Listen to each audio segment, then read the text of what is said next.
here now, and that's enough. Let the weight fall off your shoulders. There's nothing to solve, nothing to achieve, only a quiet noticing, not just in your body, but in your sense of meaning. You're not alone, and you're not broken. Maybe it's been a long time since you felt fully here. Maybe the world has seemed dull, like the colors have drained, like everything's happening around you, but not through you.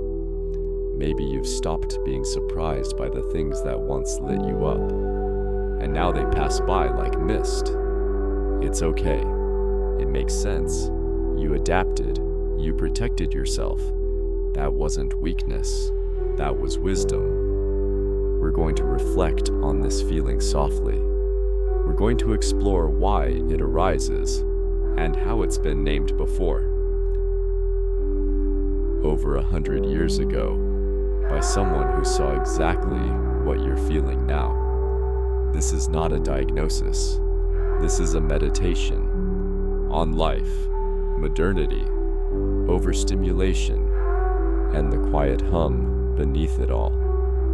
Let's begin, not with a problem to fix, but a presence to return to. Breathe in and out.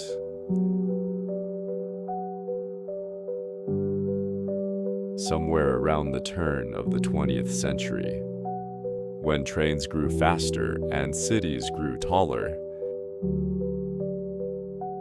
when telegrams buzzed and markets ticked louder, a quiet philosopher named Georg Simmel walked the streets of Berlin and watched something shift in the human soul.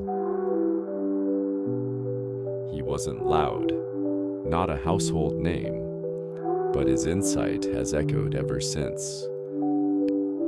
Because he saw something many of us feel, but cannot name. He called it the Blasé attitude. We'll return to that, but first, stay here with me. Right here.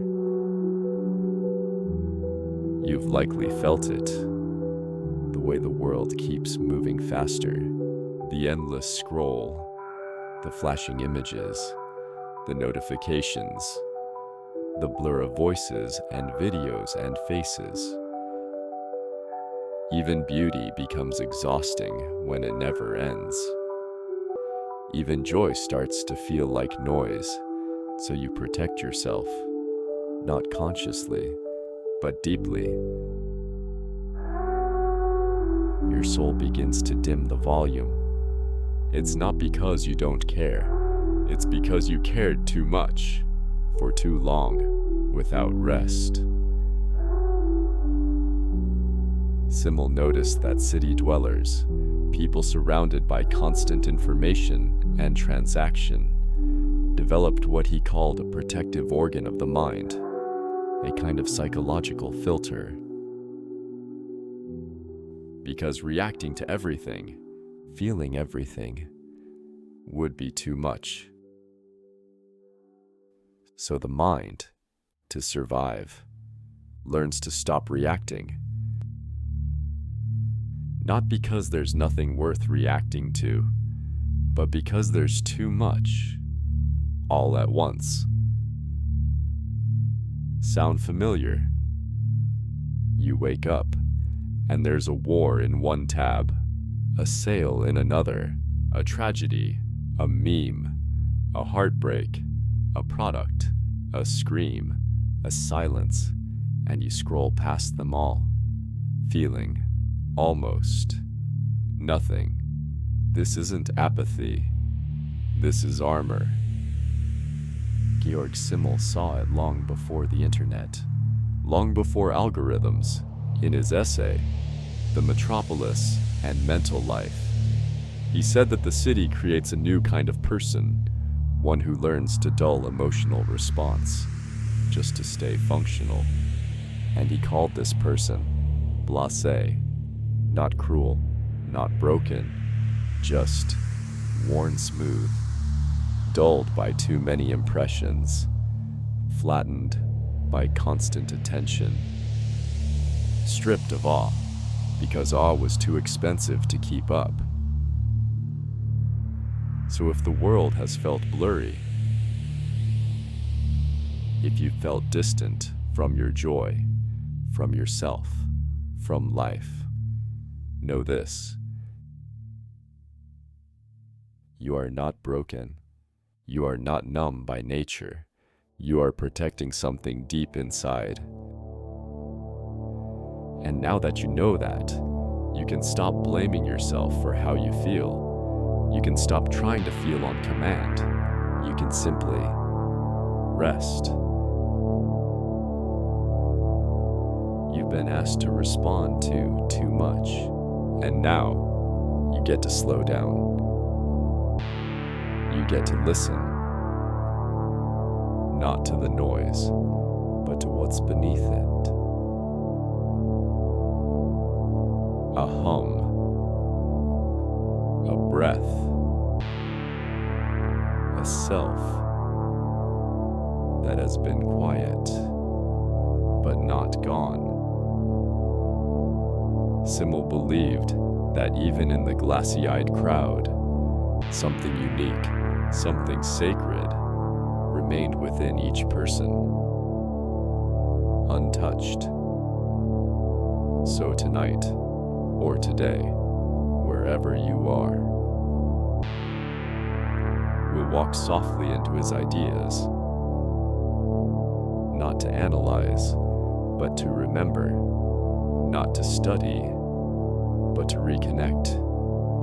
And maybe you'll remember something too, a color, a pulse, a breath that belongs only to you.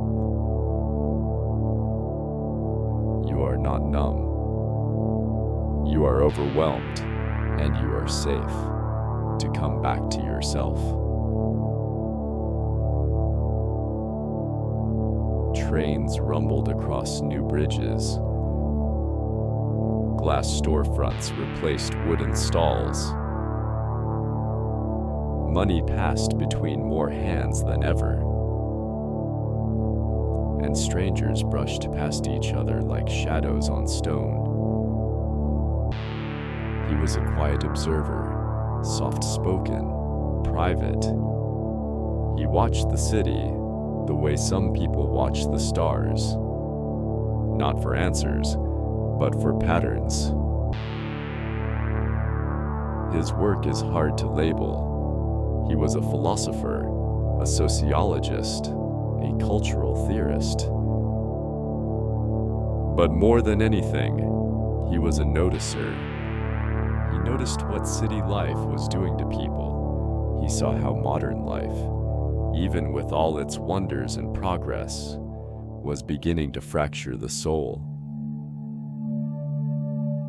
He believed that in ancient or slower times, people knew each other through stories, through memory, through presence, through closeness.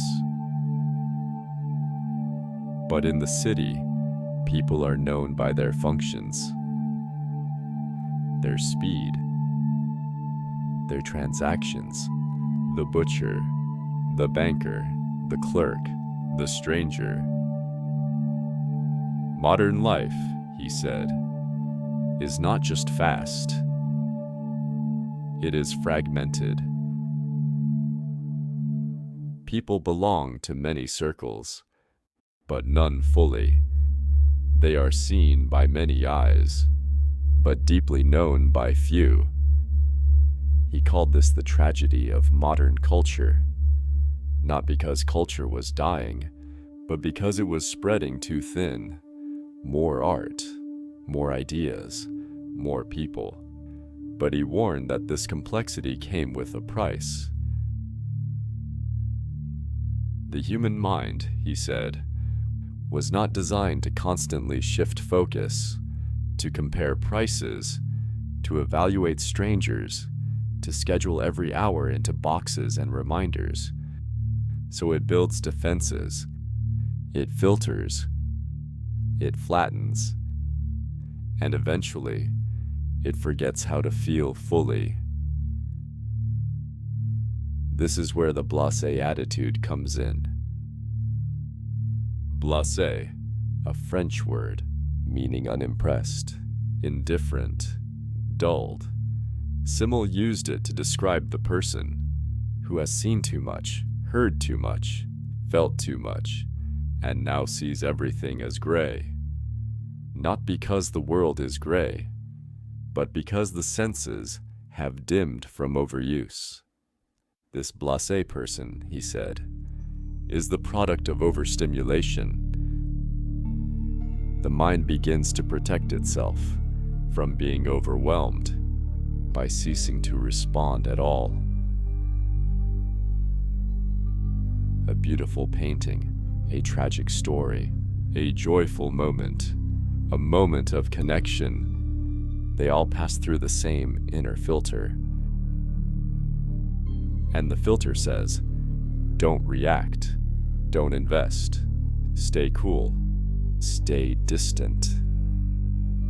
Simmel called it a defense against the chaos of the metropolis. He didn't think this made people shallow. He thought it made them tired, deeply, existentially tired.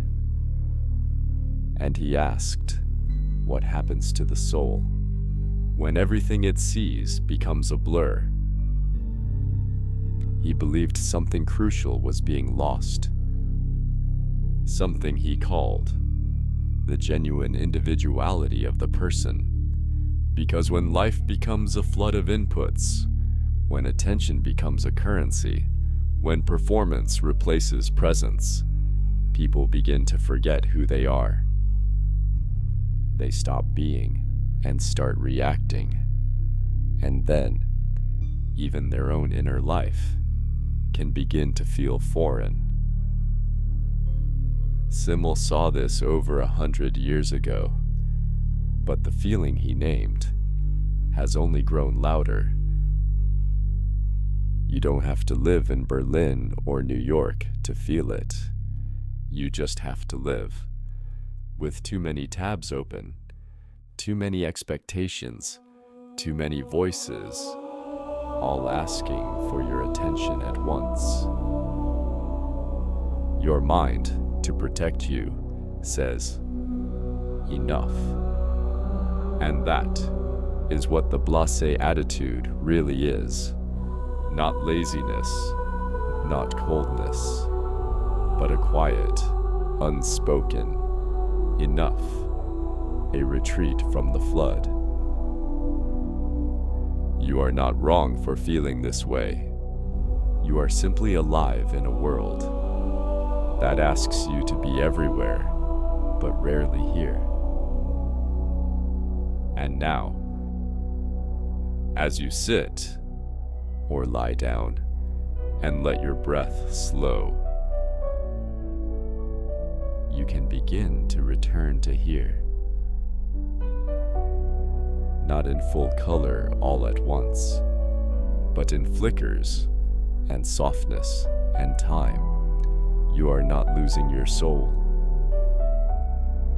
You are giving it room to come back on its own, in silence, in slowness, in remembering.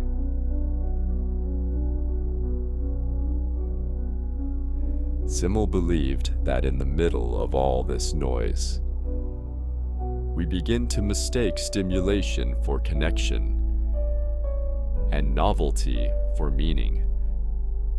We react, we scroll, we engage. But so rarely do we arrive. He worried that our souls were becoming spectators, watching life, instead of living it, because when every moment is public, measured, compared, there is little space left for inner experience. That quiet conversation with yourself, that sense of wonder when you're truly alone, That depth, that stillness, becomes harder to reach, and so we settle for surfaces. But Simmel believed that even in the depth of the city, even under layers of detachment, something human remains. He believed that the soul remembers, even if it forgets how to speak. And so, if you are here now, if something inside you is still listening, still aching, still curious, then you have not lost yourself. You are just learning how to hear it again, softly, slowly, in your own time.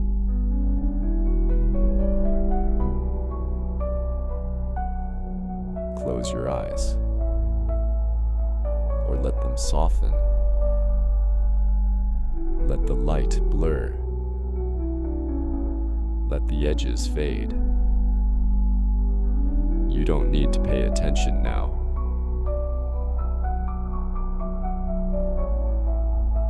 Only to feel. Let yourself be somewhere else for a little while. Or maybe, let yourself be here more deeply than usual. Imagine you're standing at the edge of a great city. It's dusk, or maybe it's always dusk here. Golden shadows stretch across glass and stone. The sounds are distant, muffled, as if wrapped in velvet. You take a slow breath, the kind that arrives before thought, and as you exhale, you feel the city behind you, alive, but no longer in charge. This is where Simmel's journey begins. At the threshold between stimulation and self. He walked the streets, but also watched them from above, as if searching for the moment when the soul begins to forget its own rhythm. Now, in this moment, you step forward, away from the crowd, away from the blur, onto a quiet path that winds outward, softly, through a field or a grove, or something that only you know how to see. This is the path out of the city, out of the rush, into what Simmel called the interior. The place where individuality isn't drowned by repetition, where presence isn't sold back to you in pieces. With every step, you begin to hear things again. The wind through leaves, the gravel beneath your feet, your own breath, the gentle thrum of your body returning. Simmel believed that the city taught us speed, exchange, precision, but the soul moves in spirals, not in grids. It remembers sideways. It heals through slowness, through being seen, not just used. And so, as you walk, feel yourself being seen by the sky, by the earth, by whatever waits on the other side of noise. You do not have to perform here. You do not have to impress. You are not an avatar. You are not a brand. You are not a response to someone else's demand. You are simply you, and the city behind you. It's still there, still pulsing, still trying to call you back. But here, now you are untangled. This place is quiet, but it is not empty. It is full of everything you had to ignore to survive. Awe, subtlety, care, space. This is what Simmel believed we lost. Not just emotions, but textures of being. Now imagine you come to a clearing. A space that opens like a breath held too long and released. You sit or lie down, whatever your body wants to do. And the world holds you, not for your productivity, not for your usefulness,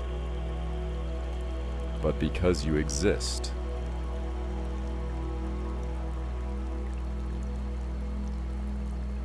Stay here as long as you like. There is no schedule, no algorithm, no marketplace. There is only presence and a quiet question that Simmel never stopped asking. Who are you when nothing is asking you to be anything else?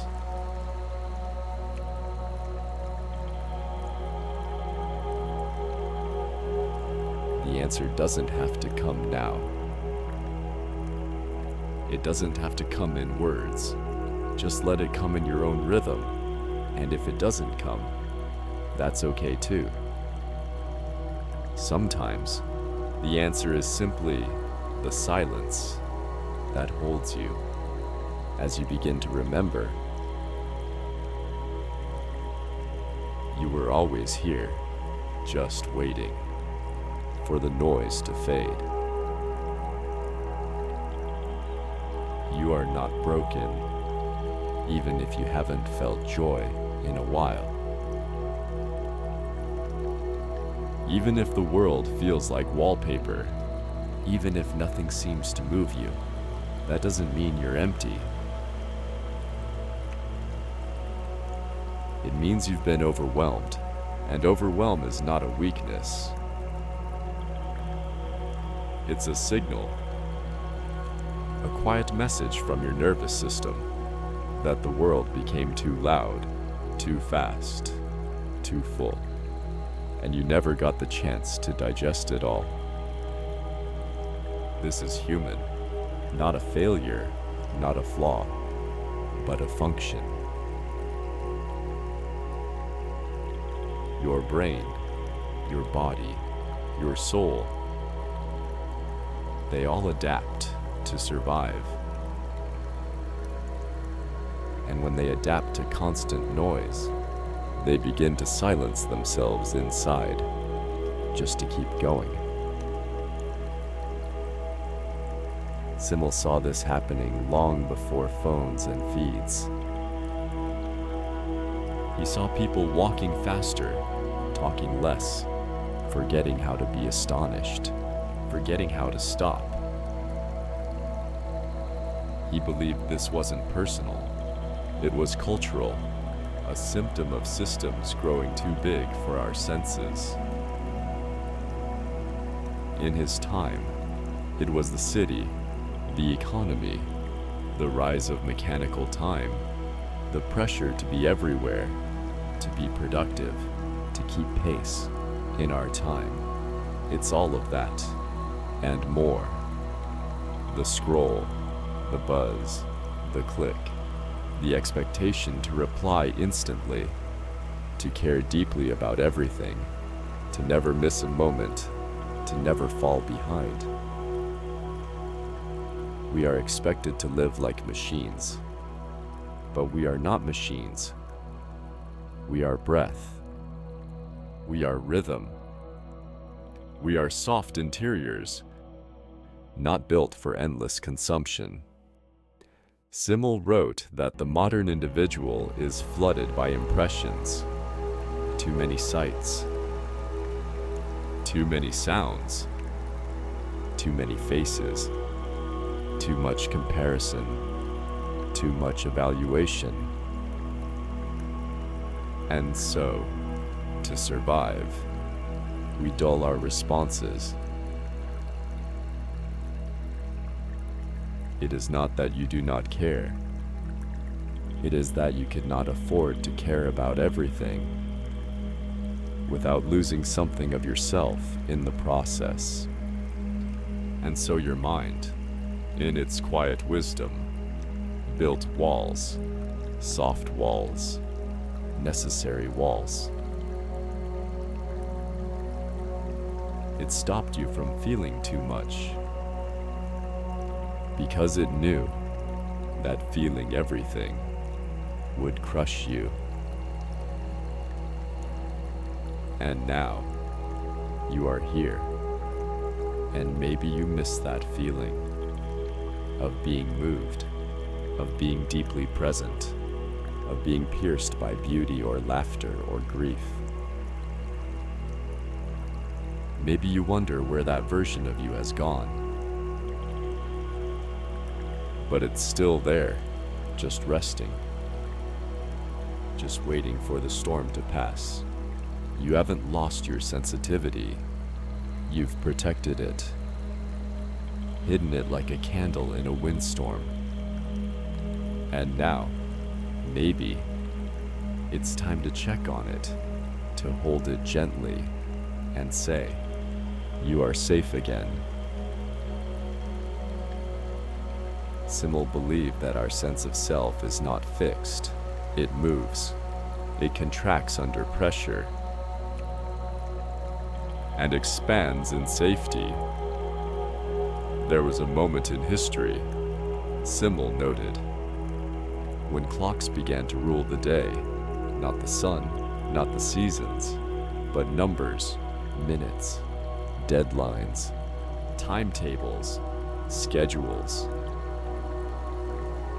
People began to measure life in units, rather than in meaning, and that shift, that quiet surrender of rhythm to regulation, changed how we felt time, how we saw ourselves. When every hour has a cost, when every pause feels like falling behind, we forget how to rest, and we forget how to be. So when you feel disconnected, exhausted, or number, know this. You were never meant to experience this much stimulus, this much exposure, this many demands from so many directions. You are not numb. You are saturated. You are not apathetic. You are protecting something delicate. And when that protection begins to soften, when the shell loosens, it may hurt at first, because feeling again means noticing how much was numbed. Let that be okay. Let the ache be part of healing. Let the stillness be part of recovery. Simmel believed individuality was not loud. It was not a performance of uniqueness. It was the quiet act of remembering yourself, despite the noise. And that's what you're doing now. You are not behind. You are not broken. You are a person trying to remember what it feels like to be whole. Not in public, not on display, but in the quiet room of your own self. And that is a sacred thing.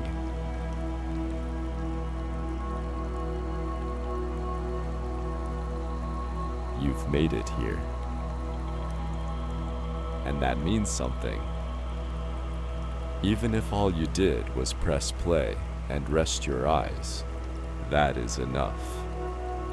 There is nothing you have to do, no state you have to reach, only an invitation to feel again, softly, without pressure, without demand. We're not here to turn all your feelings back on at once. We're just here to notice the ones that are already waiting. Let's begin with the breath. Feel it. Not just as air, but as sensation. Cool at the tip of your nose, warmer as it leaves your lips. Noticing is the first step back to presence. Simmel spoke of overstimulation, of impressions that overwhelmed the mind. But he also believed that deep individuality was not erased, only buried, and we can uncover it, not by thinking more, but by sensing more. Right now. Feel one thing touching your body, a shirt sleeve, a blanket, a floorboard. Feel it like you've never felt it before. Let your attention sink into it, not because it's special, but because you are. This is the art of awe, the practice of presence. Noticing texture, sound, breath, shadow. Not because they are loud, but because they are here. In a world that wants you to perform, rebellion looks like soft attention. What if you chose to feel just one thing today, more fully? The texture of soap on your hands,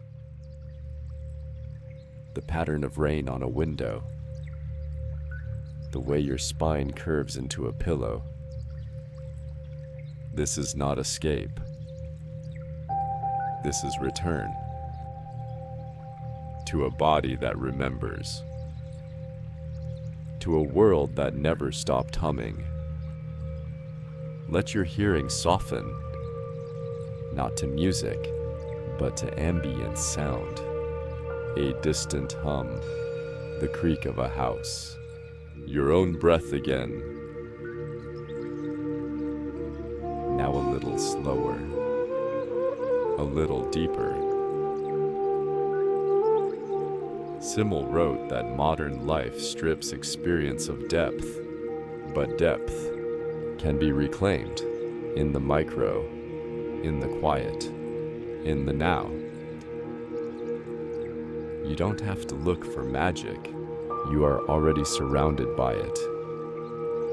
It just went quiet, waiting for you to slow down. Slow down. Touch something and really feel it. Name what you notice. This fabric is cool. This cup is solid. This floor is grounding. And now, taste something. A sip of water, a piece of fruit.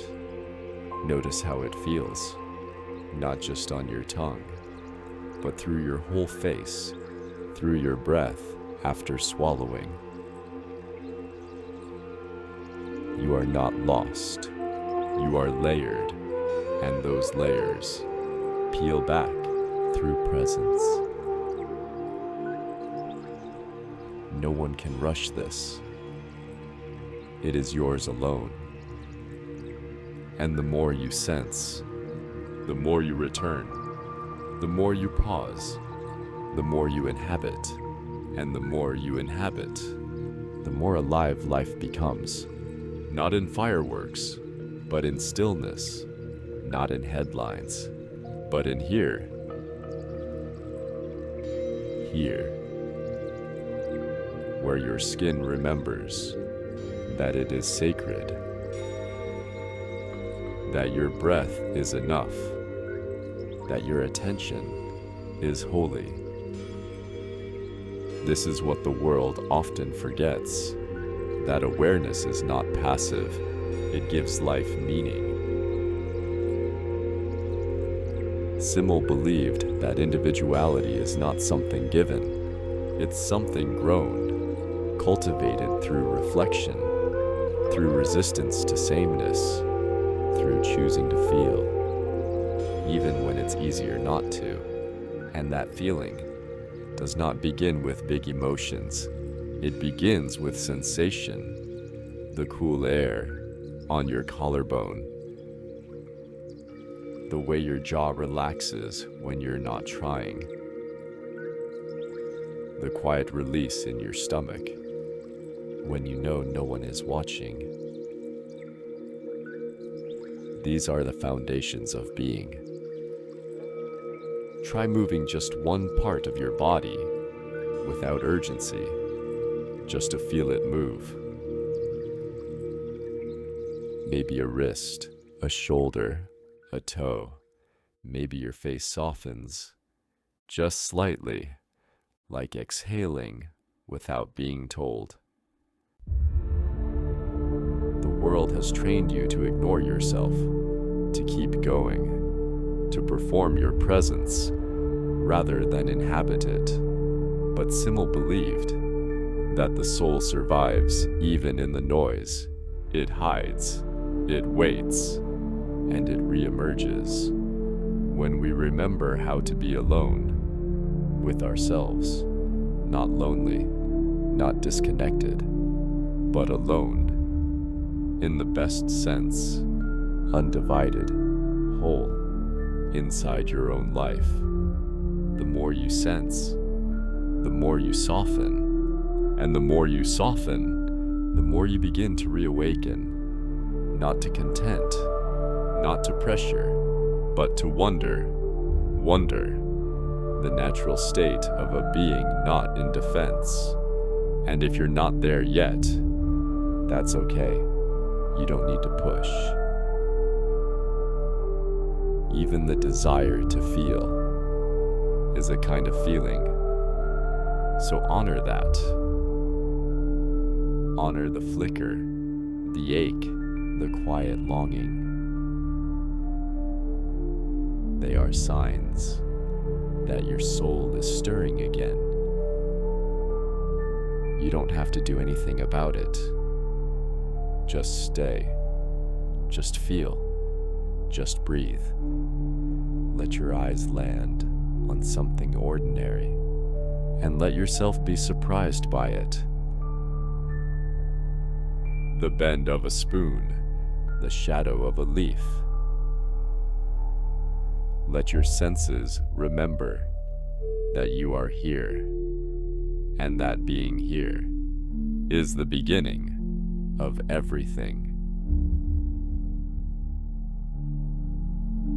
There's no final step to take, no state to reach. Just this slow exhale as something settles inside you. What you feel is not your failure, it is the shape you took in response to a world that doesn't stop asking. And Simmel knew this. He watched the rise of systems, the noise of money and glass, the endless newness of cities, and saw what it asked of people. He didn't blame them for going quiet. He didn't see apathy. He saw defense, a kind of wisdom the soul creates when the world becomes too loud to feel everything. You don't need to push it away. This dulled response, this disconnection, this strange quiet that sometimes lives behind your ribs. You don't need to turn it off. You just need to know. It makes sense. It always made sense. Even your numbness is intelligent. Simmel believed the modern world would pull you in every direction, demand every reaction, flatten every response into a shrug, and that what survived would be your inwardness, your ability to hold still and feel the difference between reacting and returning, the difference between content and depth, the difference between being seen and being known. You've been protecting that difference, whether you realized it or not. So if you feel tired, if you feel quiet, if your feelings come back slowly, that's okay. You're not failing to keep up. You're remembering how to be whole. And wholeness doesn't rush. It expands slowly, like breath, like roots, like morning. Simmel offered no cure, only clarity. And that is enough. To know that your tiredness isn't personal, that your silence isn't emptiness, that your need for slowness is a form of resistance, not retreat. You are still here, not despite it all, but because you adapted, because your soul knew how to wait. And now, without needing to fix or explain or rise above, you can begin again. Without urgency, without expectation, only presence. Your pace is allowed, your softness is allowed, your longing is allowed, your quiet is allowed. And that is the lesson, not in a slogan, not in a soundbite, but in the simple truth that whatever you are feeling right now belongs. Let it rest, let it root, let it be real, and let the next breath be enough.